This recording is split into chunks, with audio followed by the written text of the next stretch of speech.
Ouais, c'est la classe. No, come on. You showed me the magic lantern. Come on. Here, hold this down. Just come on. Come on, now come on. Both of you, it's a team. I have to. Yep,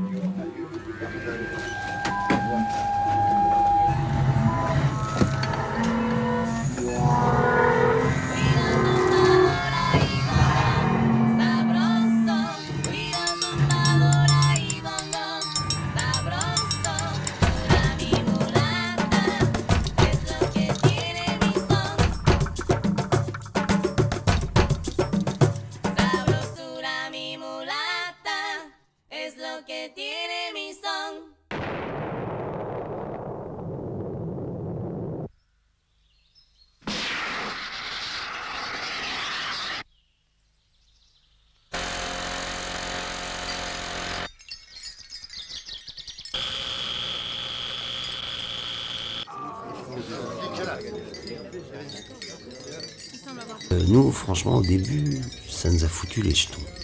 J'ai pris la mesure de l'enjeu culturel le jour où j'ai lu « Le monde n'est pas une marchandise » sur un t-shirt qui était à vendre.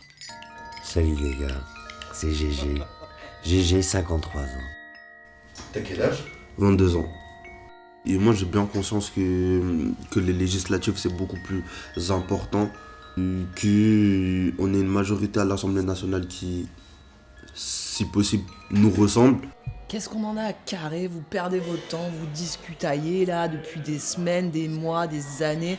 Vous en avez pas marre de répéter la même chose, franchement? Ouais, les législatives, ça semble être la meilleure option. Et puis, je trouve que c'est beaucoup plus facile, tu vois, pour la gauche, du coup, d'être unie sur une majorité parlementaire. C'est possible aux législatives parce que on n'attend pas un messie. C'était le 25 février. Pendant la soirée de remise des Césars, avec Fred, on était pépère devant la téloche. Et là, il paraît que ça arrivait dans une centaine d'immeubles en France, pas plus, tu vois. Il y a eu ce truc, mais nous, franchement, au début, quand on a vu, ça nous a foutu les jetons. Yo no me arrepiento, ¿eh? Yo sí. Et le César du meilleur film étranger est attribué. Bonjour. Ceci est une interruption de programme. Nous avons choisi d'interrompre ce programme sur la chaîne de Bolloré pour vous transmettre un message de la plus haute importance. Nous avons été conduits à entrer en clandestinité car les informations que nous détenons nous rendent dangereux pour l'oligarchie. Et ce que nous allons faire encore plus. Nos informations permettent d'anticiper qu'un grand mouvement va gagner en visibilité ces prochaines semaines et ces prochains mois. Nous ne sommes pas des ressources humaines, mais des ressources pour la vie et l'humain. En vérité, ils ont juste réussi à couper le robinet dans quelques milliers de foyers. Hein. Mais au final, ça s'est diffusé comme une traînée de poudre sur le net, et énormément de gens ont vu ça. Ça faisait penser à un tract situationniste des années 60, et pourtant tout le monde a accroché.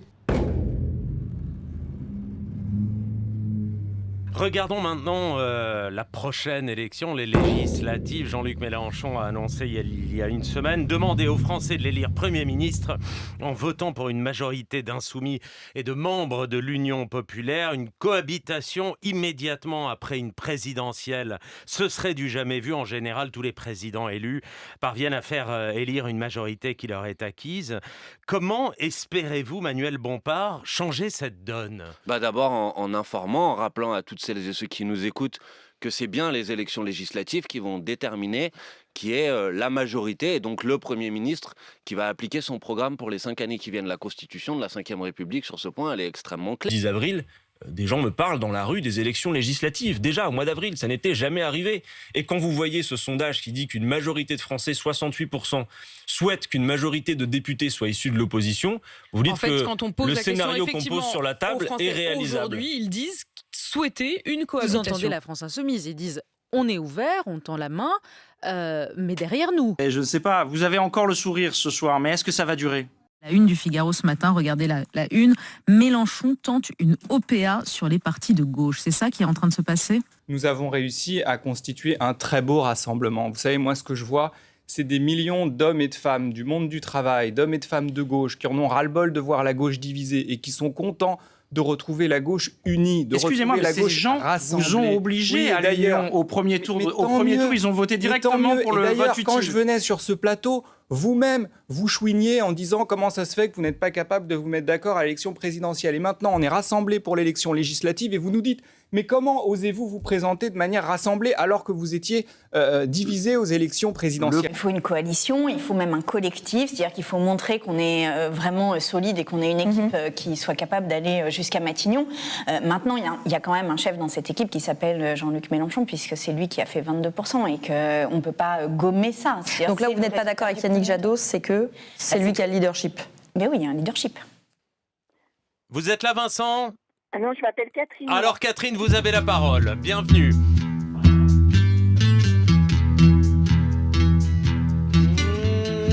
Au niveau de notre pollution, c'est pas la joie, c'est pas la joie. Ou au niveau de la télévision, c'est pas la joie, c'est pas la joie. Ou au niveau de la montée des prix, c'est pas la joie, c'est pas la joie. Ou au niveau des embarras de Paris, c'est pas la joie, c'est pas la joie. Y a encore qu'au niveau de l'amour que ça marche toujours. Au niveau de l'environnement, c'est pas la joie, c'est pas la joie. Ou au niveau de la gueule des passants, c'est pas la joie, c'est pas la joie. Au niveau de la contestation, c'est pas la joie, c'est pas la joie. Au niveau des manifestations, c'est pas la joie, c'est pas la joie. Y a encore qu'au niveau de l'amour que ça marche toujours. Tu sais de quand ça date cette chanson ? Non ? 1971. Ah ouais ? 51 ans.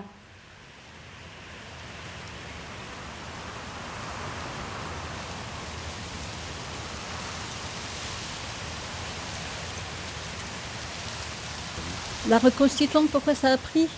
Je sais pas, c'est un mystère. C'était un nous que tout le monde comprenait. À la fois nous les vieux, nous les jeunes, nous les petits patrons, nous les fonctionnaires.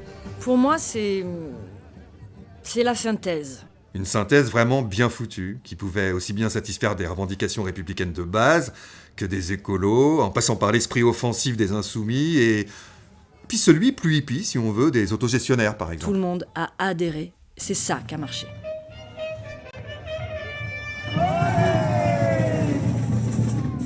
Quand l'idée a commencé à se propager, quand l'appel a commencé à se propager, il y a eu le début d'un phénomène à l'inverse de ce qui s'était passé lors de la présidentielle où tout le monde se tapait sur la gueule. Ça a été une addition d'intelligence. Alors, avec Leïla et Freddy, on a revu l'an 01 que j'avais vu il y a plus de 30 ans. Extraordinaire. On arrête tout, on réfléchit, et c'est pas triste. On nous dit, le bonheur c'est le progrès, faites un pas en avant. Et c'est le progrès, mais ce n'est jamais le bonheur. Alors si on faisait un pas de côté, si on essayait autre chose, si on faisait un pas de côté, on verrait ce qu'on ne voit jamais. Qu'est-ce que tu fais? Je regarde dans ma tête. Si on faisait un pas de côté, les queues ne tomberaient plus en face des guichets. Si on faisait un pas de côté, les fusils ne tomberaient plus en face des soldats.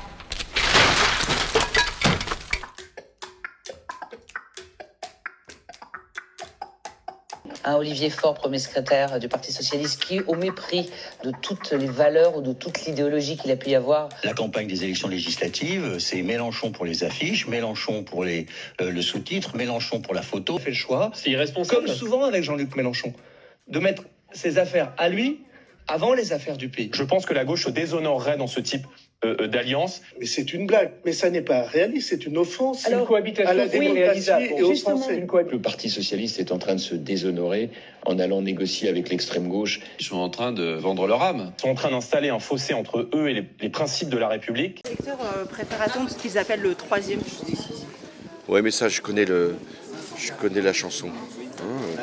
Le premier couplet est tout à fait encourageant, mais à la fin, il y a une abstention aussi assez forte parce que les électeurs considèrent que beaucoup a été joué au moment de la présidentielle. On est trop dans des normes, des projets ficelés par des hauts fonctionnaires. Et le pas de côté, c'est la volonté de remettre de la vie, de la création, de la liberté, un petit peu d'anarchisme aussi, qui ferait pas de mal en ce moment. Je déconne, conifère, fer de lance, l'encensoir, soirée nulle, nul à chier, chier dans le trou, trou de rat, rat d'égout, goûte-moi ça, ça te va? Va nu-pied, piédestal, Stalingrad, grade port, port d'attache, tâche-moi, moi apache, pachyderme, dermato, tôt ou tard, tartine-moi, mais moi c'est moi et toi tais-toi. Démobilisation générale, 8e exercice préliminaire. Aujourd'hui à l'heure dite, on s'arrête, on se part. Comment tu l'as su, toi? J'ai entendu au poste. Bah oui, moi j'ai toujours entendu annoncer les exercices préliminaires à la radio. Alors, les types de la radio sont avec nous. C'est pas qu'ils sont avec nous, c'est qu'on est partout. C'est vraiment une chouette idée, ces répétitions d'arrêt. On reste là, peinard, à discuter. On prend surtout l'habitude de discuter avec n'importe qui, n'importe où, c'est ça qui est important. Et pourquoi on le ferait pas plus souvent? On pourrait le faire tous les jours, on pourrait le faire 10 fois par jour, 20 fois par jour. Moi je trouve qu'il y en a un petit peu marre des préliminaires. Ben allons-y, arrêtons tout pour de bon. Je suis d'accord. Moi aussi je suis d'accord, mais quand? Bon ben c'est simple, il y a qu'à fixer une date. Chiche? Quel jour? Oh, n'importe. Mardi? Ouais, mais mardi, quelle heure? Pourquoi pas 15h? Mardi 15h, allez, on arrête tout. Allez, on arrête tout, mardi 15h. On arrête tout, hein, on réfléchit. Et c'est pas triste. Franchement, depuis liberté, égalité, fraternité, il n'y avait pas eu de meilleur mot d'ordre. Il n'y avait rien de plus adapté. Et ce que je trouve dingue, c'est qu'au milieu de toute cette déprime, cette idée-là, elle a pris comme un feu de joie.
Un tabaquito con ron, con. Cuida tumbadora y bongo, sabroso. Para mi mamita que me quita mi bombón. Un tabaquito con ron, con. Cocina con mi cha, Para mi mamita que me quita mi bombón. Para mi mamita que me quita mi bombón.